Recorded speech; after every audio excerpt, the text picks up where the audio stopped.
The first thing I remember is the weight of the glass.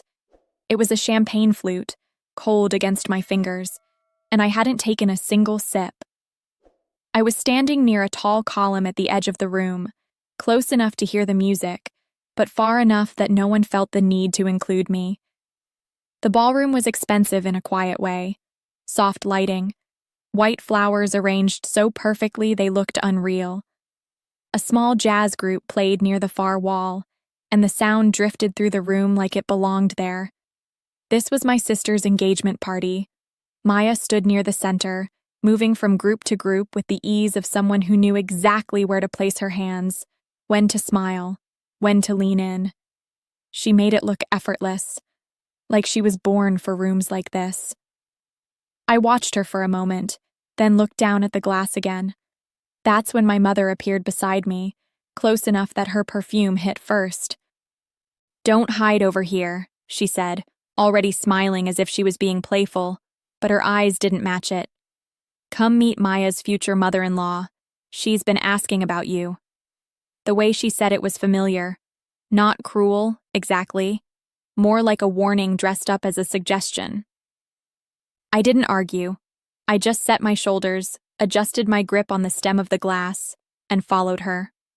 We moved through the crowd, past colleagues from my sister's consulting firm, past relatives I only recognized in pieces, past people who looked at my mother and then looked through me.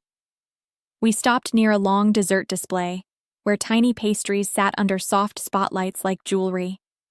My mother turned slightly toward a woman in a pale dress. "This is my other daughter," she said. "Not my name first, not even my younger daughter. Just the other one." The woman smiled politely. "Oh, of course. Maya mentioned you." She tilted her head. "You work with computers, right?"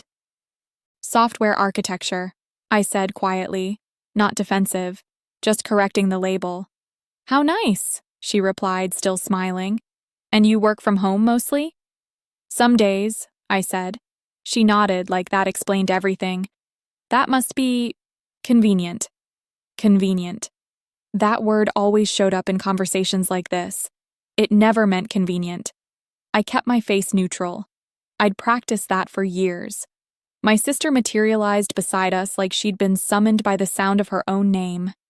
She looked radiant, not just dressed well, radiant in the way people look when everyone in the room is reflecting admiration back at them.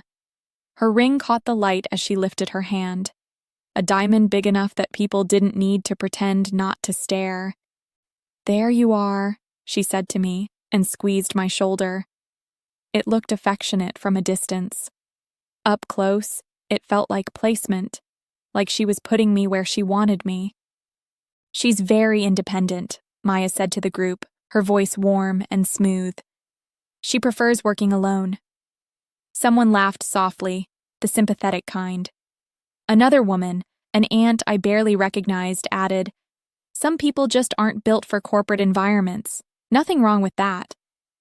I nodded once, like I agreed, like it didn't matter. Then someone asked it, as if they were checking a box. "So, how long have you been single, honey?" I didn't answer fast enough. My mother did it for me. "She's focused on her career," which was her way of saying she hasn't managed to keep anyone. My sister squeezed my shoulder again, and her smile didn't change. "She has very high standards," she said, "sometimes too high." A few people chuckled like it was harmless. I kept my expression polite, the same one I used in board meetings when someone said something stupid, and I didn't have the time to correct them. My phone buzzed in my pocket. I slid it out just enough to look. "Owen. How's it going? Want an excuse to leave?" I felt a small shift in my chest, not quite relief, but something close. I typed back with one hand. "Give me an hour." I was still looking at the screen when Maya leaned in. "Who's that?" she asked. "It's just a friend," I said. Her eyebrows lifted, not surprised, more like disappointed. "You're 34, she said, lowering her voice into the tone she used when other people were listening. "You can't keep saying just a friend forever." I didn't respond. I didn't need to. This was our pattern. She spoke. I absorbed. The room stayed comfortable. Maya and I had been divided into roles a long time ago. She was the one who could walk into any space and make it hers. She knew how to turn small talk into a connection, how to make people feel noticed without giving away anything real. I was the quiet one, the technical one, the one who left early and didn't call it a loss. Growing up, that difference had been treated like a flaw in me. Maya made student council. I made the robotics finals. Maya dated through high school like it was part of her schedule. I spent weekends building things that actually worked. Even when we got older and both ended up in careers that looked impressive on paper, the family story stayed the same. Maya was thriving. I was fine. And fine was never said like it was good. The real shift between us started 6 years ago. Back then, I'd met someone at a tech conference in San Francisco, not in a dramatic way, not in a movie way. We were both standing near the back of a panel room pretending we weren't listening, and we started talking about a product demo that didn't make sense. His name was Owen Park. He wasn't loud. He didn't perform. He asked questions and waited for the answers. We dated quietly for a few months. I didn't bring it up at family dinners because I wasn't sure it was going anywhere, and because I didn't want the interrogation. Then my sister noticed my phone lighting up one night at my parents' house. "Who keeps texting you?" she asked, watching my face more than the screen. "Someone I met at a conference," I said. She leaned over. Too close. Before I could adjust, she took the phone from the table like it belonged to her. I remember the exact second her face changed. Not anger, not jealousy, at least not on the surface. Something sharper. She looked at the name, then the message preview, then back at me. "Owen Park," she said slowly. I reached for my phone. "Give it back." She held it up, like she hadn't heard me. "Do you know who this is?" "I know him," I said. "He's that Owen Park." Her voice tightened. "The one from Ardent Ridge." She said it like it was a place you weren't supposed to touch. I took the phone from her hand. "We met at a conference. We talked. That's it." "You're dating him?" she asked. And the disbelief was so open it didn't even try to be polite. "We're seeing each other," I said. She pulled me aside into the hallway, away from everyone. I can still see the wallpaper, pale and slightly peeling at the corner near the baseboard. My mother's house had always looked perfect from a distance. Up close, it was like everything else. Maya folded her arms. "Listen to me," she said. "Men like that don't date women like you long term." I stared at her. She kept going, like she was doing me a favor. "He's probably being nice, or it's temporary, or he's bored, but it won't last." "That's a horrible thing to say," I said. "I'm being realistic," she replied. "You hate parties. You don't network. You wear the same outfits on repeat. You've told me you'd rather stay home than go to a dinner with strangers." My throat tightened, but I didn't raise my voice. "What if he likes me the way I am?" I asked. Maya's expression softened into something that looked like concern and felt like control. "Then you're going to get your heart broken," she said. "And it'll be public, and it'll embarrass all of us, so just manage your expectations." I didn't argue with her, not because I agreed, because I understood something in that moment. If I let her into it, she would try to shape it. She would make it about her, about what was acceptable. So I made a decision. I stopped sharing. Not dramatically, not with a speech. I just stopped. And I let them keep thinking whatever they wanted, while I kept living my actual life. Tonight, standing in that ballroom, listening to my sister turn my quietness into a personality flaw for entertainment, I realized how little had changed. My phone buzzed again. I looked down. "Owen, do you want me to come get you?" I typed a single line. "Not yet." Then I put the phone face down in my palm and looked back toward the center of the room, where Maya was already moving toward the microphone like it had been waiting for her. And I understood, in a calm and very clear way that whatever she was about to say next was going to make it harder to keep my life separate. I held my glass steady. Then I waited. Maya reached the microphone with a practiced ease, the kind that told you she'd already decided the room would listen. The jazz quartet tapered off on cue. Chairs turned, conversations softened into silence. People angled their bodies toward her as if pulled by a string. Her fiancé, Daniel, stood beside her with a relaxed smile and one hand on her back. He looked pleased, like this was all unfolding exactly as planned. Maya lifted her glass. "Thank you for being here," she began, warm and clear. "This means so much to us." The crowd responded the way crowds do when they're told what to feel. Soft laughter at the right moments. A few murmurs of agreement. The comfort of being part of something. I stayed where I was, near the edge, with a line of tall floral arrangements between me and the center. I could see her perfectly through the gaps. Daniel spoke next. He said the expected things about finding the right person, about timing, about how he knew. People smiled at the right lines. Then Maya took the microphone again, and I could almost feel the shift before it happened. She started thanking family, friends, colleagues. She made eye contact with people as she spoke their roles out loud, like she was awarding them small medals. Then she said my name. Not in the way you say someone's name when you're grateful they exist, in the way you say it when you're about to use them.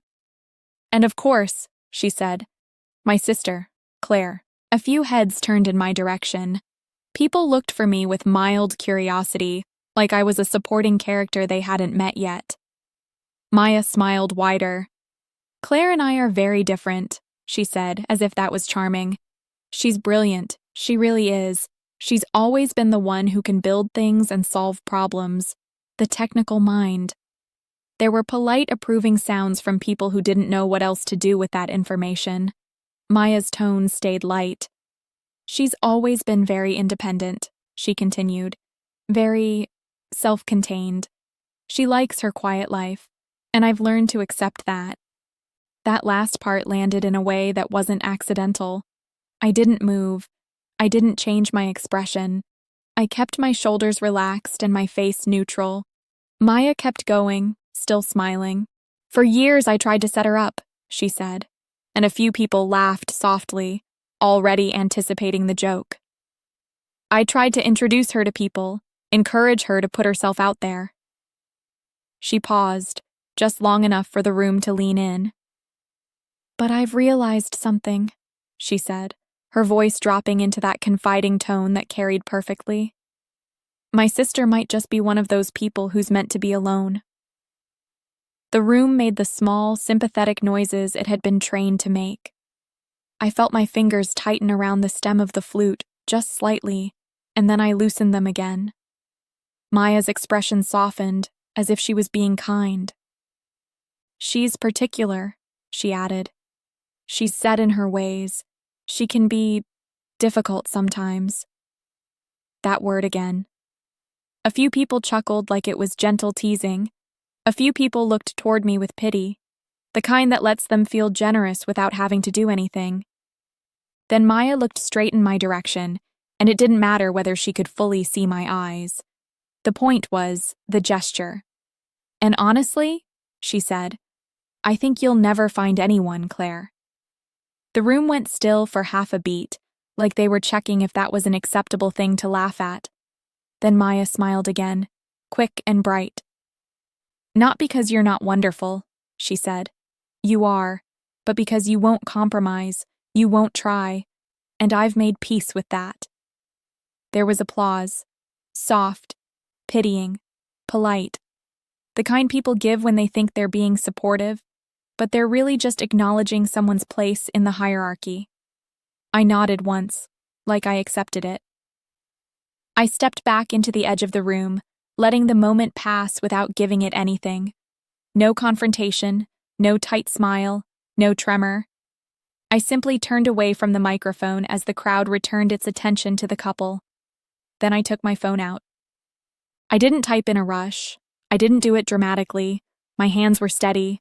I opened Owen's thread. Me. Reject Hamilton and Blythe's proposal permanently. Notify them Monday at 9 a.m. sharp.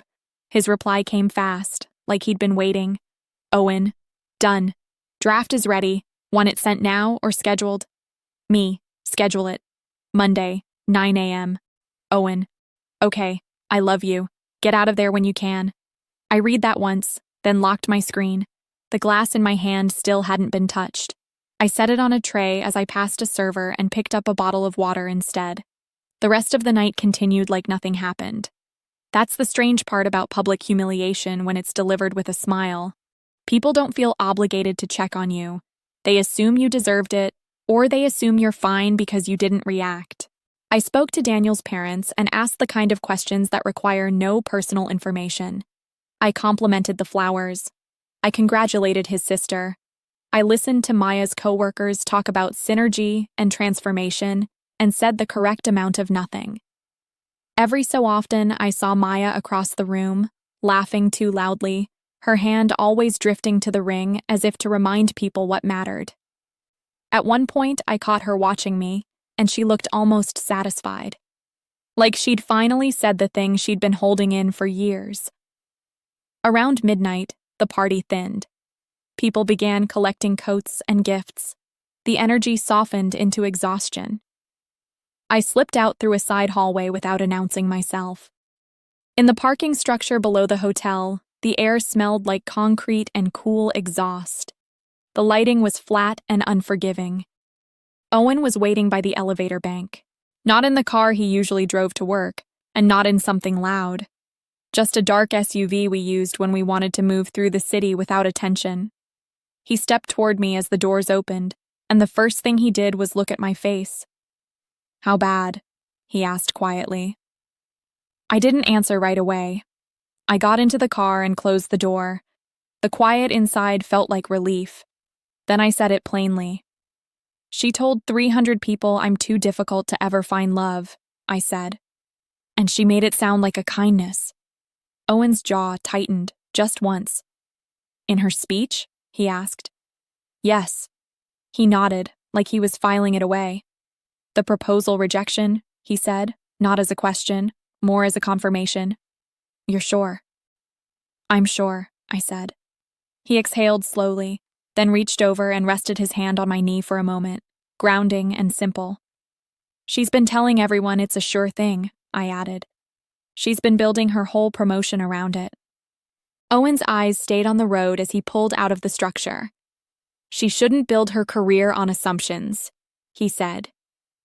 I leaned my head back against the seat and watched the hotel disappear behind us. We drove uphill in silence for a few minutes, the city lights flickering through the windows like scattered reflections. Then Owen spoke again, still calm. "You could tell them," he said. "You could correct everything. About us. About your life."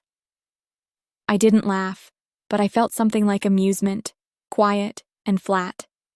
"Why?" I said. "So they can pretend they believed in me the whole time?" Owen glanced at me for a moment, then back to the road. "So you're really going to let them figure it out on their own?" he said.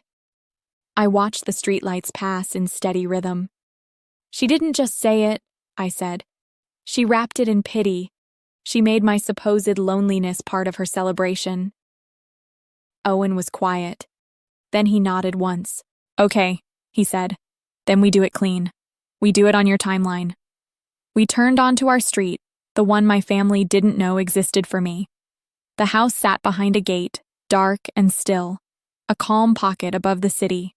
No spotlight, no show. Owen parked, and before we went inside, my phone buzzed. A text from Maya. "Maya. That call I got during the party was weird. Senior partner asking if I'm sure the venture deal is closing. Why would they ask that tonight?" I read it once, then again. Then I set my phone down on my lap and didn't answer. Not because I didn't have words, because silence sometimes is the most accurate response. I stared at the screen until it went dark, and then I looked out at the quiet street and listened to the engine settle. Then I waited. The next morning, I kept my routine. Not because I was pretending nothing happened, but because routine is how I stay clear. I made coffee in the quiet kitchen, watched the steam rise, and listened to the house settle in the early light. Owen was upstairs on a call, his voice low and even through the floor. I ate toast standing at the counter. I rinsed the plate right away. Small motions, order, simple control. My phone buzzed again. Maya, you left early. Everything okay? I didn't answer. A few minutes later, Maya, sorry if the speech was too much.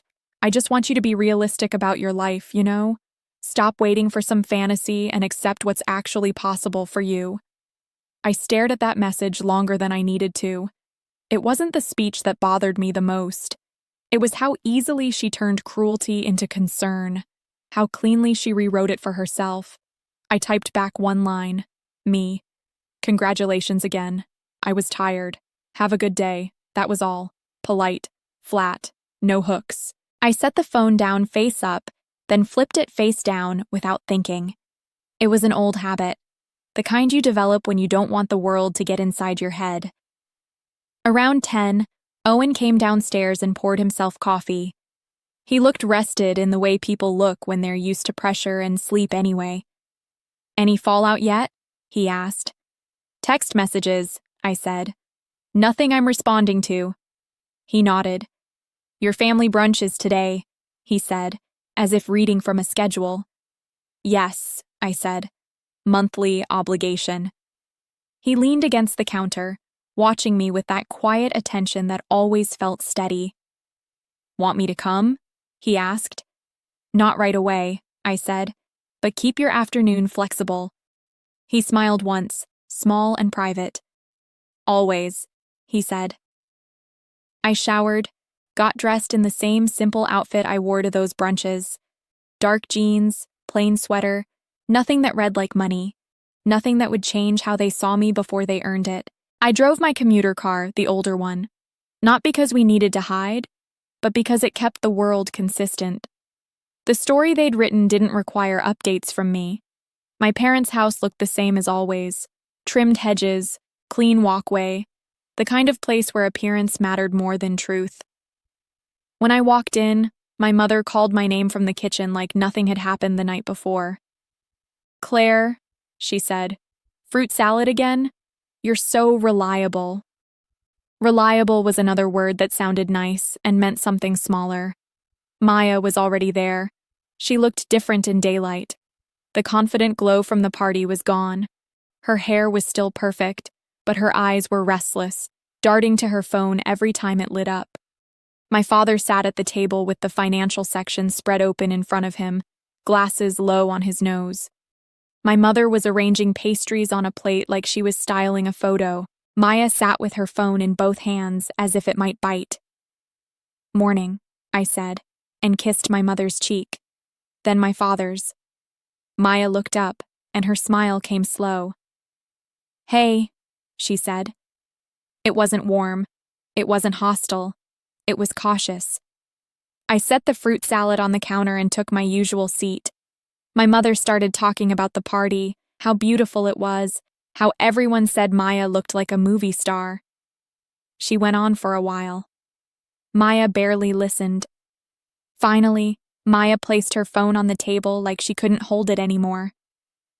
I got an email, she said. My father didn't look up. From who? From Ardent Ridge, she said. That made my father's paper pause mid-page. My mother's hands stopped over the pastries.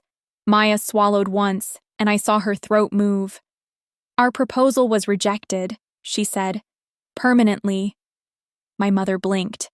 Rejected? I thought that was basically done. It was supposed to be, Maya said. Her voice tightened. Her eyes looked wet, but not in a dramatic way. More like her body was trying to keep up with a new reality. She picked up her phone again and scrolled, then shoved it across the table toward my father.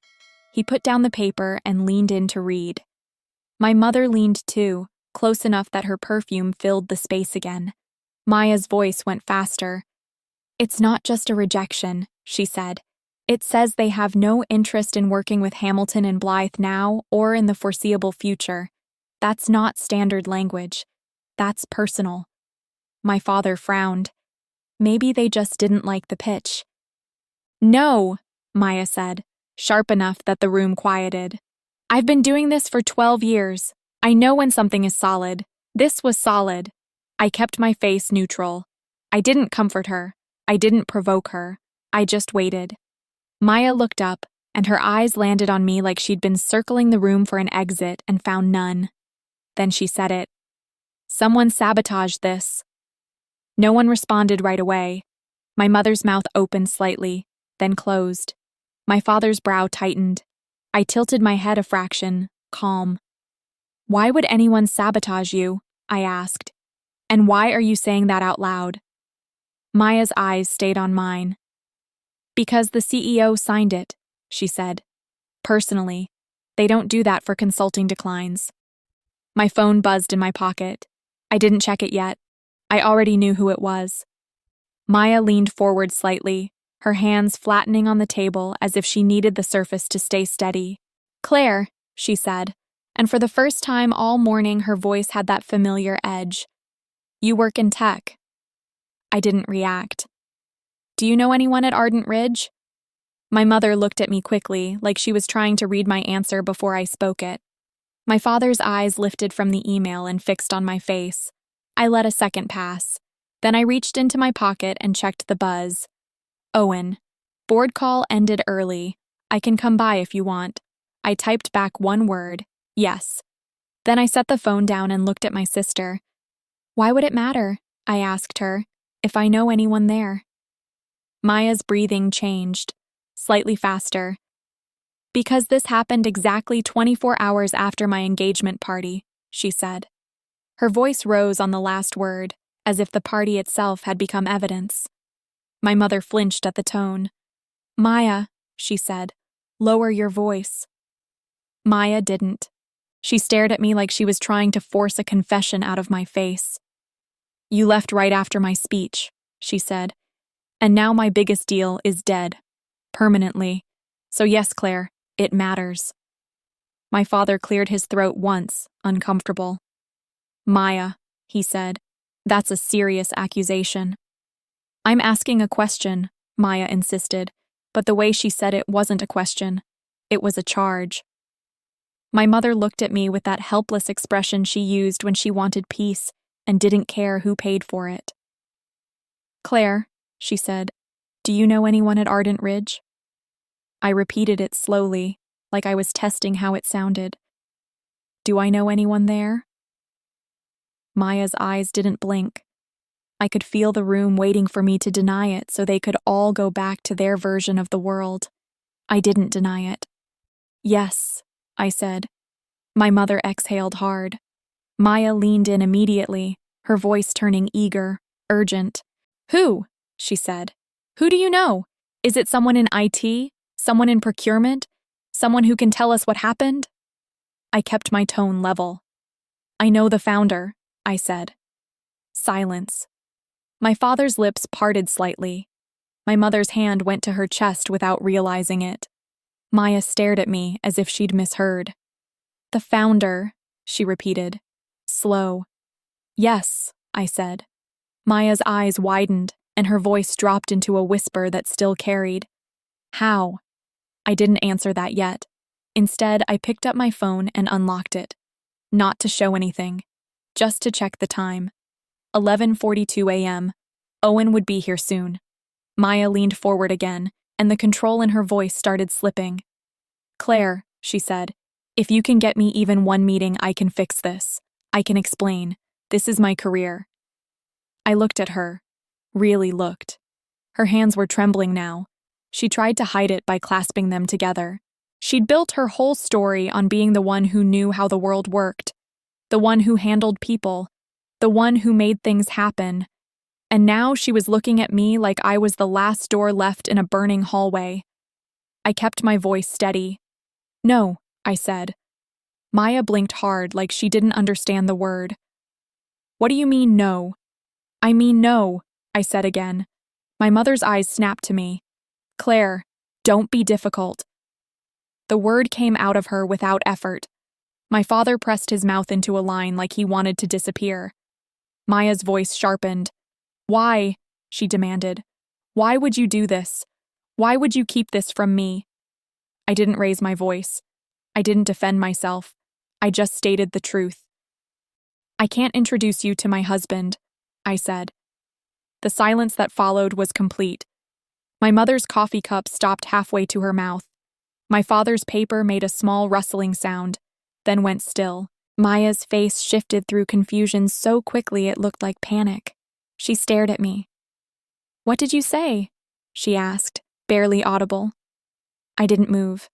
I didn't soften it. Owen Park, I said, is my husband.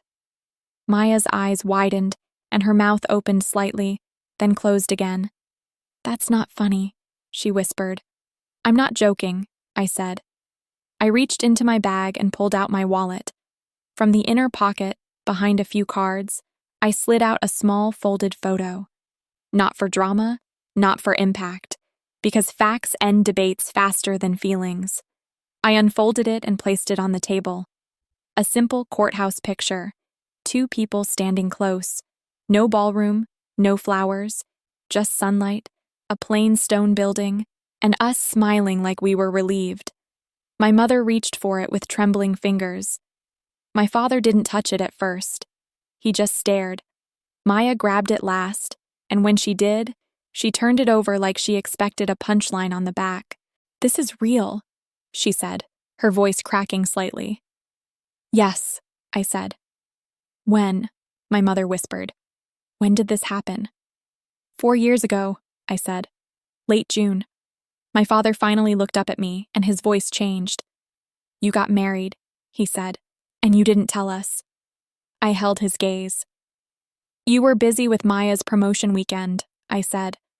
We didn't want to make it a thing. My mother made a small sound, half disbelief, half offense. Your wedding, she said, and you didn't tell your mother. I let a beat pass. Then I said the part that mattered. I didn't think you'd be happy for me, I said calmly. Not really. Maya's breathing turned shallow. She slid the photo closer to her, like she needed it near to keep it real. And the proposal, she said, barely able to form the words. You told him to reject it. I looked at her.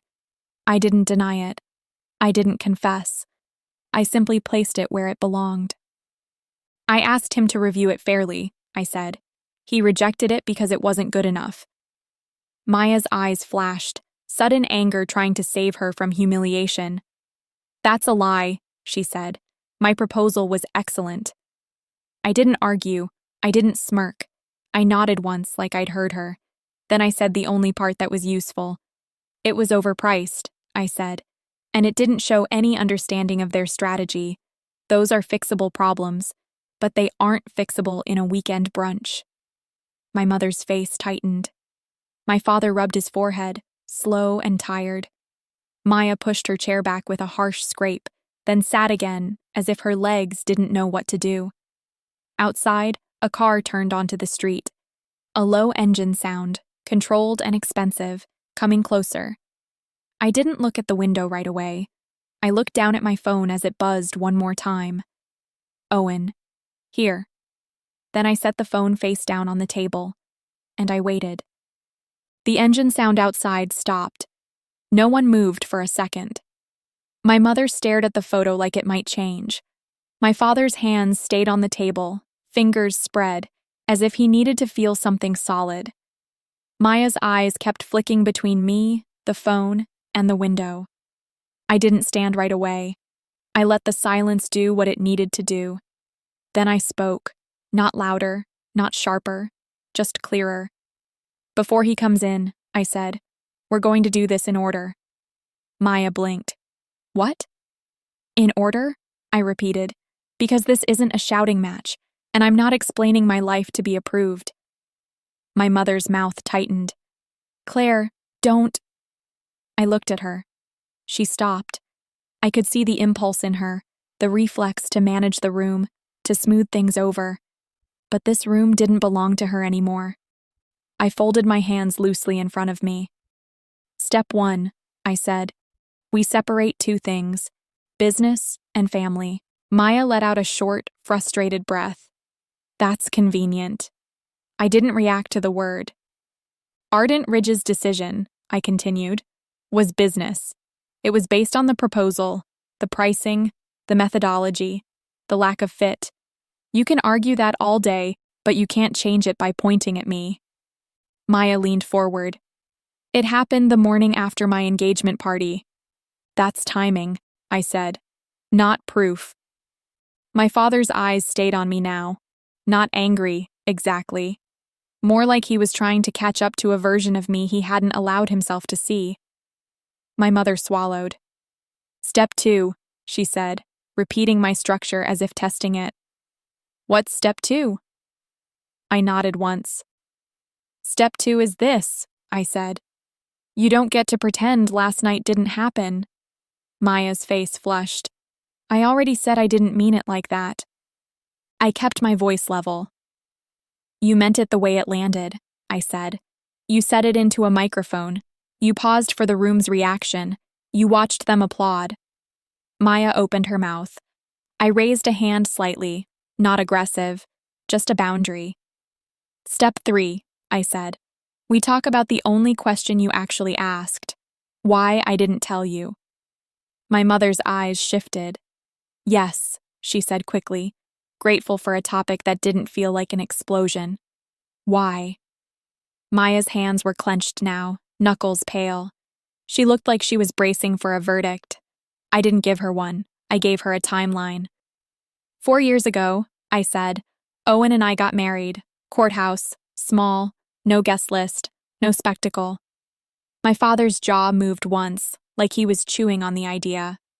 My mother whispered, You didn't want us there. That's not what I said, I replied. I said it was small. The reason you weren't there is simpler. I looked at Maya. Maya told me, I said, that men like him don't end up with women like me. My mother's face turned toward Maya immediately. Maya. Maya's eyes widened. I was trying to protect her. You were trying to control the narrative, I said, and you've been doing it for years. Maya shook her head, quick and defensive. That is not fair. I didn't debate the word fair. I let it pass. I stopped sharing, I said, because every time I shared anything, it got turned into a lesson, or a joke, or a warning. My father's voice came out rougher than usual. So you just let us think you were struggling? I nodded. Yes. My mother flinched. That's cruel. I didn't snap back. I just corrected the framing. No, I said. It was quiet. I reached for my phone again, not to show off, not to make a scene, to put reality on the table in a way that couldn't be dismissed. I opened my photo album and scrolled to a folder Owen and I shared, organized by year. I turned the screen toward them, but I didn't push it. I didn't slide it across like a weapon. I simply held it where they could see if they chose to look. A courthouse photo, a dinner with friends afterward, a candid shot of us in a kitchen that didn't look like an apartment kitchen. My mother's eyes filled, not with joy, with shock. My father stared. His mouth tightened. Maya stared too, but her expression wasn't tenderness. It was calculation colliding with disbelief. That's him, she said, and her voice went small. That's really him. Yes, I said. Maya swallowed hard. So you could have helped me. I waited a second before answering because I wanted the answer to be clean. I could have, I said. But that's not the same thing as I should have. My mother pressed her lips together. Claire, you don't understand how this works. I looked at her. I understand exactly how it works. Then I said it plainly. You're asking me, I continued, to use my marriage as leverage for a consulting deal, for a firm that doesn't want your firm, for a proposal they already rejected on merit. Maya's voice rose again. Because you told him to. My father's head snapped slightly. Maya. It's true, Maya said, looking at him now, desperate for allies. She texted him. She admitted it. I nodded once. I did text him. My mother's face tightened with relief, like she thought she'd caught me. There, she said. So you did sabotage her. I didn't change my tone. No, I said. I made a business decision, in my home, with my husband. The room went still again. Maya's mouth opened, then closed. She looked like she wanted to shout, but couldn't find a safe target. I took a slow breath. Here's what actually happened, I said. Owen's team received your proposal weeks ago. It was reviewed like every other proposal. It didn't make the cut. Maya shook her head. No, it did, I said. She leaned forward. Then why did the founder personally sign the rejection? I glanced at my phone. There was a calendar reminder sitting at the top of my screen, a Monday morning review call, internal notes, and a line that read, "Do not re-engage. Permanent decline. Draft approved." It wasn't dramatic. It was operational. I didn't show the whole screen. I showed one line because one line was enough. My father's eyes narrowed as he read. My mother's face went pale. Maya's eyes widened again, then narrowed into anger. He wrote that because of me, she whispered. Because he knows I'm your sister. I nodded. Yes. Maya's voice cracked. So it's personal. It became personal, I said, because of how you treat me. Maya sat back like she'd been pushed. My father's voice came low. Claire, is that true? Did he add permanent because of this? I didn't soften it, and I didn't sharpen it. Yes, I said, because he doesn't do business with people who hurt me. My mother's hands trembled. That's not how family handles things. I looked at her. Family, I said, doesn't announce to a ballroom that their sister will die alone. No one answered that. The silence wasn't comfortable, but it was accurate. Then the doorbell rang. Once. A simple sound, but it changed the air. Like the room suddenly remembered there was an outside world where my family's assumptions didn't matter. My mother's eyes flew to the hallway. My father stood halfway, then sat again, unsure of his role. Maya didn't move at all. She stared at the table like if she stared hard enough she could rewind. I stood up, not fast, not slow, just steady. I'm going to answer, I said. My mother's voice came out thin. Claire, please. I paused at the doorway to the hall and looked back. This is the last thing, I said. No one speaks for me. Then I walked to the front door, opened it, and Owen was there. He looked calm. Weekend clothes, no performance, no billionaire costume, just Owen. His eyes met mine first. Hey, he said softly. He leaned in and kissed me like it was normal, like there wasn't a room behind me full of people relearning reality. Then his gaze moved past my shoulder, polite and controlled. You must be Claire's family, he said. I'm Owen. It's nice to finally meet you. He extended his hand. I stepped slightly aside, letting him enter. And as he walked into the house, my mother made a small, involuntary sound, like her body couldn't decide if this was grief or awe. Owen's handshake with my father was firm and brief. My father looked like he'd forgotten how to speak. Maya was still frozen at the table, her face pale and tight. Owen glanced at her, then back to me, a silent question. I answered it with a small nod. Not a request for rescue. A signal. Stay steady. Owen's phone buzzed once, and he checked it quickly. Then he looked back at me. We're still on for tonight, he said, as if this was any other Sunday. But we can adjust if you want. I didn't answer right away. I looked at my family. All of them. Then I turned back to Owen. Give me 5 minutes, I said. He nodded. Okay. He stepped back toward the entryway and waited without making the room about him. I returned to the dining room, sat down, and placed my phone on the table. face down. Then I looked at Maya. Now, I said, you can say what you actually want to say. And I waited. Maya's throat moved like she was trying to swallow words that wouldn't go down. For a moment, she just stared at the table. Her hands were flat on either side of her phone, as if she needed something to hold her in place. Then she looked up at me. I want you to fix it, she said. It came out blunt, almost childlike in how direct it was. My mother exhaled in relief, like the request made sense of everything.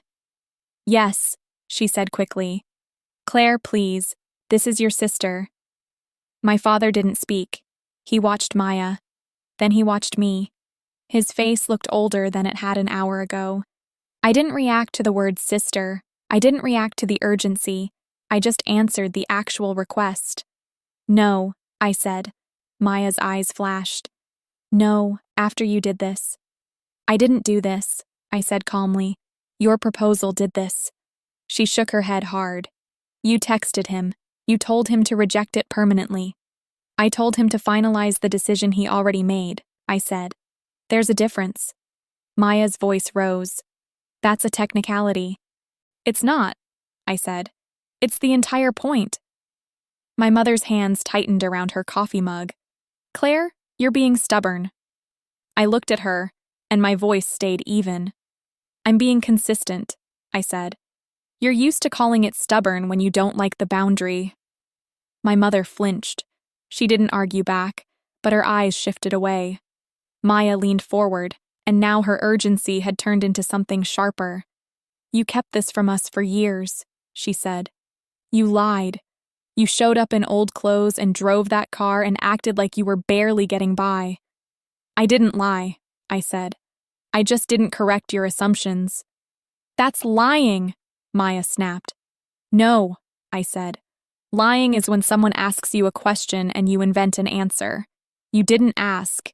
You decided. Maya's breathing turned uneven. My father finally spoke, and his voice was low. Claire, he said, why didn't you tell us? I held his gaze. Because when I tried to tell you who I was, I said, you ignored it. And when I tried to tell you who I cared about, Maya told me it would end in humiliation. Maya's face changed. Anger, then embarrassment, then something close to fear. I was trying to protect you, she said again, quieter. I didn't challenge her motive. I challenged the result. You didn't protect me, I said. You trained everyone to see me as less. My mother opened her mouth, then closed it. My father rubbed his thumb over the edge of the newspaper without looking at it. Maya stared at me like she was waiting for a softer version of what I'd said. It didn't come. She shifted tactics. Okay, she said, voice steadying as if she was trying to regain control. Forget the family stuff for a second. Pure business. If you know the founder, you can get me one meeting. That's all I need. One meeting. Let me explain. I kept my eyes on hers. You're still doing it, I said. What? She asked. You're still assuming access is the same thing as value, I said. And you're still assuming I'm obligated to turn my life into your ladder. Maya's jaw tightened. I'm not asking you to do something illegal, she said. I'm asking you to make an introduction. I nodded once. And I'm saying no. Maya's voice cracked. Do you understand what this means for me? Yes, I said. I do. And you don't care. I let a beat pass before answering because I wanted it to be honest and clean. I care that you're stressed, I said. I don't care enough to compromise my marriage or my integrity to save you from the consequences of your own work. My mother's face hardened. Integrity. Claire, this is family. I looked at her. Family, I said, was last night. Family was you standing there while she told a room full of strangers I'll never be loved. Maya's eyes widened. I didn't say you won't be loved. I said you won't find anyone. I didn't laugh. I didn't roll my eyes. I just corrected her. That's the same thing, I said. And you know it. Maya's hands shook again. She grabbed her phone and pulled up the email, thrusting it toward me. "Read it," she said. "Read what he wrote. This is personal. He wrote this because of you." I glanced at it, then pushed it back toward her gently. "I already know what it says," I said. Maya's voice turned sharp. "Because you asked him to write it like that." "No," I said, "because he chose words that matched his standards." Maya laughed once, strained and bitter. "Standards," she repeated. "So now you two get to decide I'm not good enough." I kept my posture relaxed. "You decide that every time you submit work?" I said. "That's what professional life is. You don't get to be insulated from outcomes because you share DNA with me." My father's eyes narrowed slightly, like he was finally seeing the structure beneath the emotion. Maya looked at him, desperate. "Dad, say something." My father didn't rush to comfort her. He looked tired. "Maya," he said slowly, "did you really say those things last night?" Maya's head snapped back to him. "I was making a point." "What point?" my father asked. Maya's eyes darted to my mother, then back to him. "That she needs to accept reality," Maya said. "She's alone. She never dates. She doesn't try." My mother nodded faintly, like this was familiar logic. I didn't correct them with my life. Not yet. I corrected them with one small fact. "I've worn my wedding ring to every family event for 4 years," I said. The room went quiet. My mother's eyes flicked down to my hand for the first time with focus, like she was seeing it in a new resolution. My father stared too. Maya stared, and her face changed again. "That's," my mother began, then stopped. "It's not hidden," I said. "You just didn't notice, because you weren't looking." My father swallowed once. The sound was audible in the quiet. Maya's voice went small. "You've been married this whole time." "Yes," I said. "And you let me—" She stopped, embarrassed by her own words. I finished it for her, calmly. "You let yourself believe I was alone," I said, "because it made your story easier." Maya's eyes filled, not tears falling, just tension gathering. My mother's voice came out thin. "Claire, why would you do that to us?" I didn't raise my voice. "I didn't do it to you," I said. "I did it for me." Maya shook her head. "So it was revenge." I looked at her steadily. "No," I said. "This is boundaries." She stared at me like she hated that word. "You can call it whatever you want," I added. "But I'm not mixing my personal life with your business. Not after the way you've treated me." Maya's face tightened. "You're punishing me." "I'm refusing you," I said. "Those are different." My mother stood up suddenly, chair scraping. "Claire," she said, "this is enough. You need to stop acting like—" "Like what?" I asked, still calm. My mother's mouth opened, then closed. She didn't want to say it. Maya said it for her. "Like you're better than us," Maya snapped. The sentence hung in the air. My father flinched as if it hit him too. I didn't respond with emotion. I responded with clarity. "I'm not better," I said. "I'm just done being treated like I'm less." Maya's shoulders dropped slightly. The anger didn't disappear, but it lost its footing. My father looked down at the table. Then he looked up at me again. "Claire," he said, "are you leaving?" I glanced toward the entryway, where Owen was waiting quietly, giving me space. "Yes," I said. "We have plans." My mother's eyes widened again. "You can't just leave after dropping this on us." "I didn't drop it," I said. "You pulled it out." Maya stood up fast, chair scraping again. "Wait," she said, voice suddenly pleading. Just tell him to reconsider, please. One meeting. I'll do anything." I looked at her for a long moment.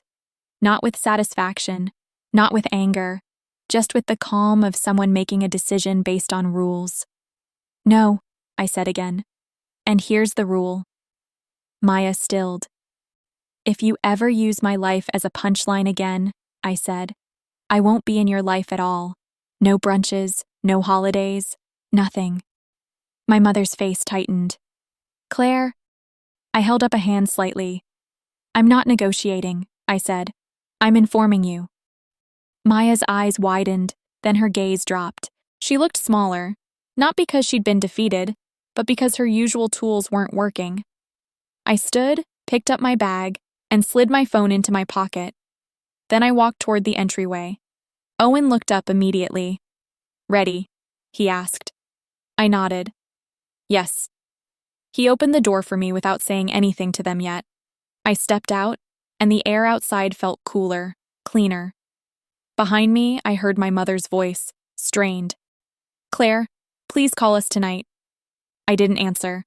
I got into the car, closed the door, and watched my parents' house through the windshield for one quiet second. Then Owen pulled away from the curb, and my phone began to buzz again in my pocket. I didn't look. Not yet. Owen didn't speak right away. He drove with both hands on the wheel, smooth and controlled, like he was giving my nervous system space to catch up. We took the familiar route up toward the quieter streets, then turned back down toward the city. The skyline sat in a light haze, and the afternoon sun made the windows look soft instead of sharp.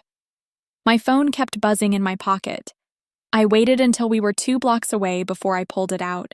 Missed calls, texts, mostly from my mother and Maya.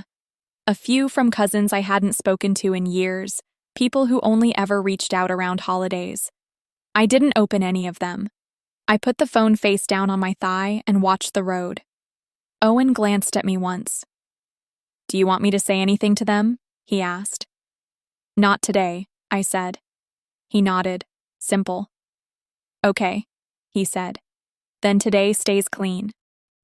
We got home, and the house greeted us with quiet.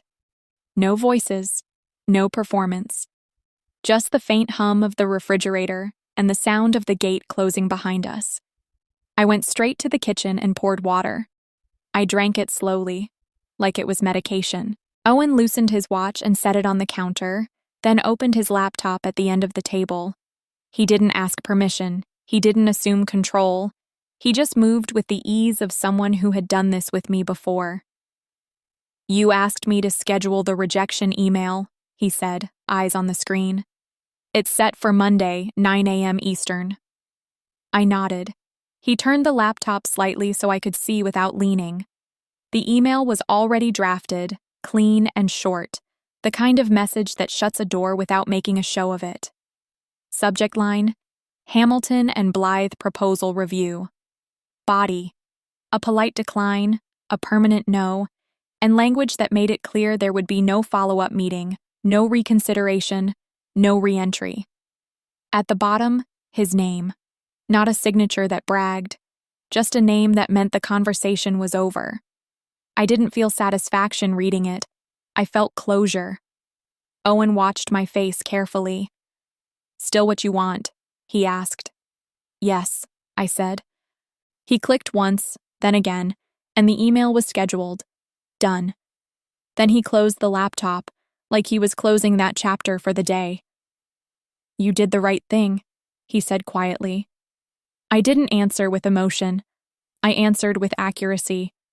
I did the consistent thing, I said. Owen's mouth curved slightly. That too, he said. We changed plans for the evening, not because we had to, but because neither of us felt like walking into a room full of people and pretending we were untouched. We ordered something simple for dinner, ate at the counter, cleaned up right away. I went upstairs and took a shower longer than usual. When I came down, my phone was still buzzing, the screen lighting up on the table like a pulse. I finally opened the messages. My mother, Claire, please, we need to talk like adults. This is not how family handles things. My father, call me. We need to understand what's happening. Maya, you embarrassed me. You waited until the worst moment possible. I need you to fix it. I'm begging. Then another from Maya, 2 minutes later. Maya, I'm sorry about the speech. I didn't realize it would land that way. Can we just focus on the Ardent deal? I stared at that one. Not because it was surprising, because it was exact. She still believed she could reorganize the situation to put her career back at the center. Owen watched me scroll. "You don't have to answer tonight," he said. "I'm not," I replied. I set the phone down face down again. Then I went to my desk and opened a drawer I hadn't touched in a while. Inside was a thin file folder, not secret, not dramatic, just organized. Owen and I kept records the same way we kept routines. Quiet, precise, for our own clarity. I pulled out our marriage certificate copy, the one we used for banks and insurance, our deed. A few official letters from my company, including a promotion memo from 3 years back that still made me feel oddly calm when I read it. Facts, dates, signatures. I didn't plan to send them to anyone, but I wanted them close, because I knew what was coming. People like my family didn't adjust to new reality by listening. They adjusted when paperwork made it unavoidable. Monday came fast. I woke up early without an alarm. The city outside our windows was still dim. I made coffee and drank it standing by the sink, looking down at the quiet street. Owen came in behind me, kissed the side of my head, and checked his phone. "Email goes out in 3 minutes," he said, casual. I nodded. No butterflies, no thrill, just the clean certainty of process. At 9:01, my phone buzzed, then buzzed again, and again. The group text started first. My mother, "What did you do?" My father, "Maya is hysterical. Call right now." Maya, "They sent it. They sent the permanent rejection. Claire, fix it, fix it, fix it." Then a new buzz, not a family number, unknown. I let it ring once, twice. Then I answered. "This is Claire," I said. A woman's voice, professional and clipped. "Claire," she said, "this is Jenna Halverson, managing partner at Hamilton and Blythe." Maya's managing partner. I closed my eyes for a second, not in dread, just in preparation. "Yes," I said. There was a pause on the line, the sound of someone deciding how to frame what they were about to ask. "I'm calling," she said, "because we received a rejection from Ardent Ridge this morning. It was unusually definitive." I didn't react. "I understand," I said. Another pause, then she shifted. "Your sister has informed me," she continued, "that you have a personal connection to Mr. Park. Is that accurate?" I could have denied it. I could have dodged. I could have made it vague to keep the peace. But vague was how my family lived. It wasn't how I did. "Yes," I said. "What is the nature of that connection?" she asked, careful. "He's my husband," I said. Silence. Then, very quietly, "I see." Her tone changed after that. Not softer, more respectful, like she'd realized she was speaking to a person who could not be pressured. "I want to be clear," she said. "I'm not asking you to interfere in a business decision. That would be inappropriate." "Correct," I said. Another beat.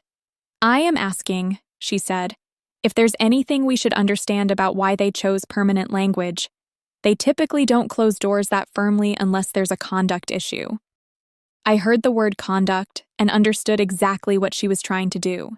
She wanted to categorize the situation in a way that protected her firm. I kept my voice even.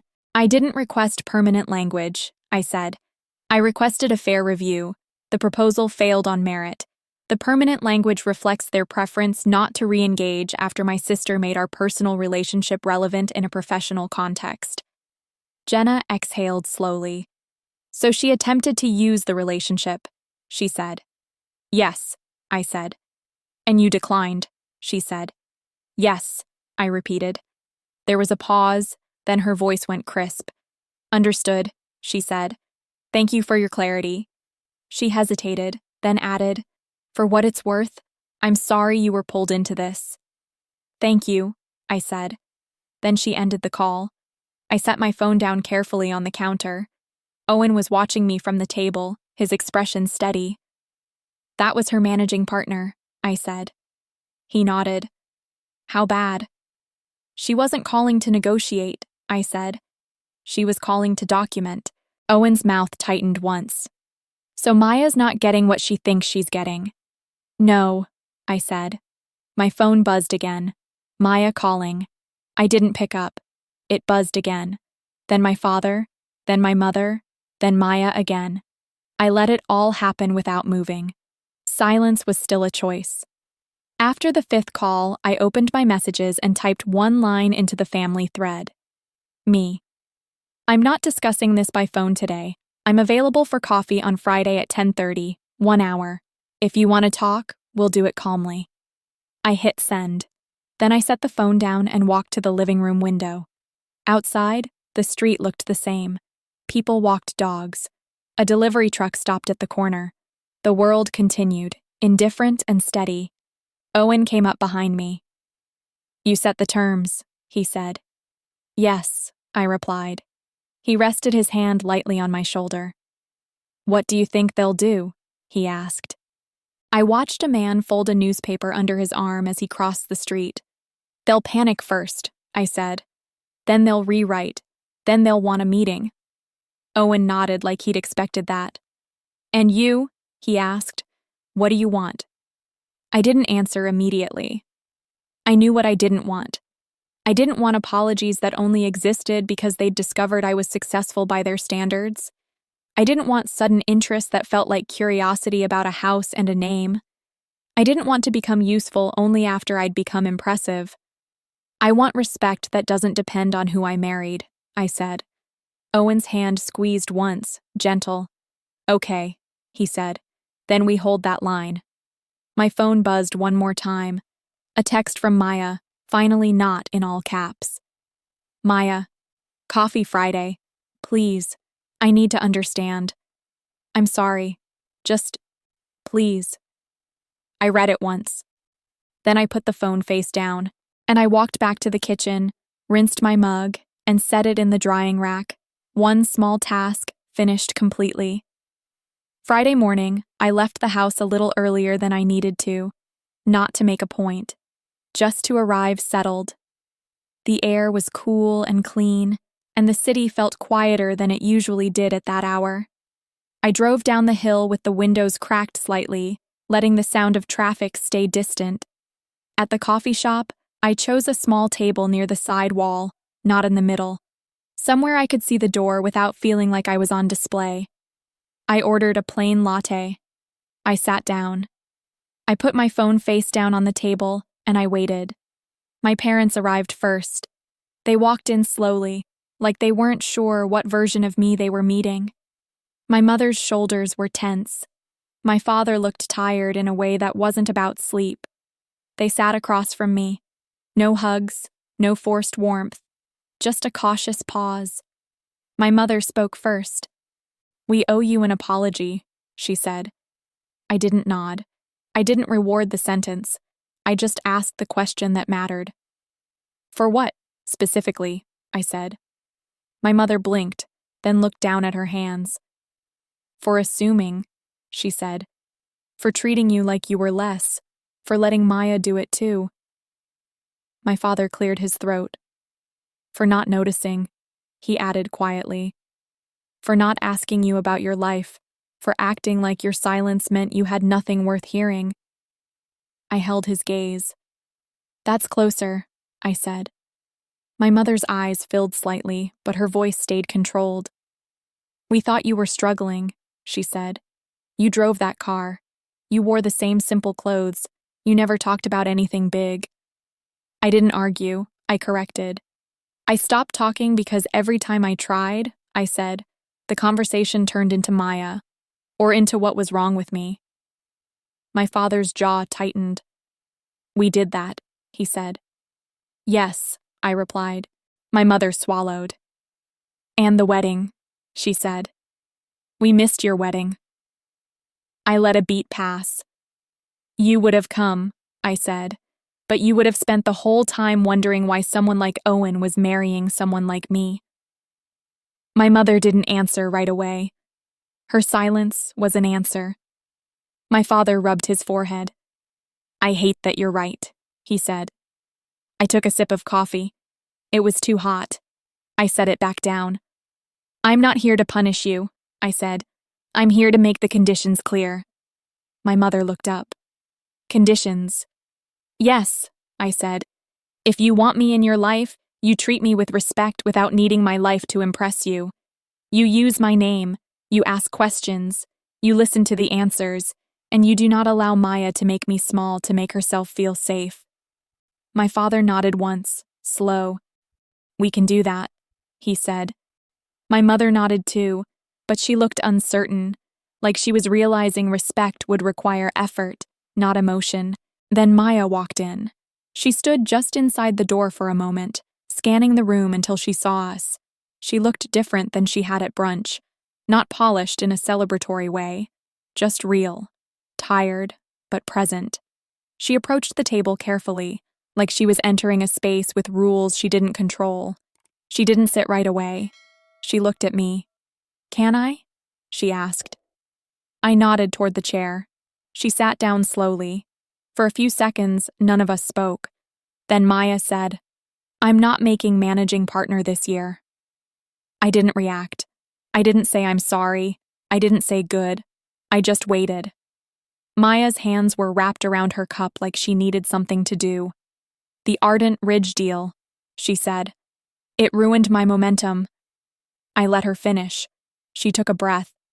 And I blamed you, she added, because it was easier than admitting my proposal wasn't strong enough and my behavior was loud.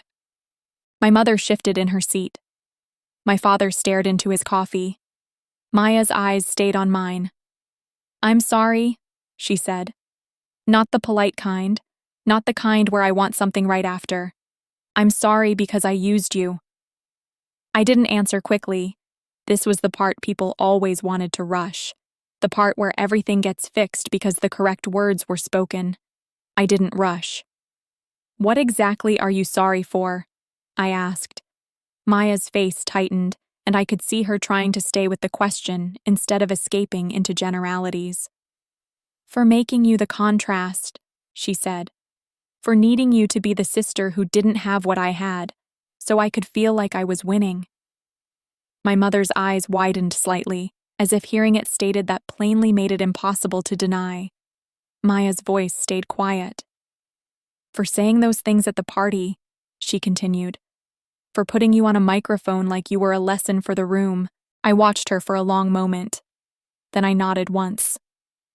That's the first time you've said it accurately, I said. Maya's shoulders dropped slightly, like she'd been holding them up for years. I've started therapy, she said, and said it like it wasn't a performance, like it was a fact. I didn't praise her, I didn't punish her, I set the boundary. Here's how this works, I said. We can rebuild, slowly, but one rule stays permanent. Maya looked up. If you ever use my life as your punchline again, I said, we're done. No debate, no long conversation. Done. Maya nodded, once, small. I understand, she said. My father exhaled, the tension leaving him in a thin stream. My mother reached for my hand, then stopped halfway, uncertain.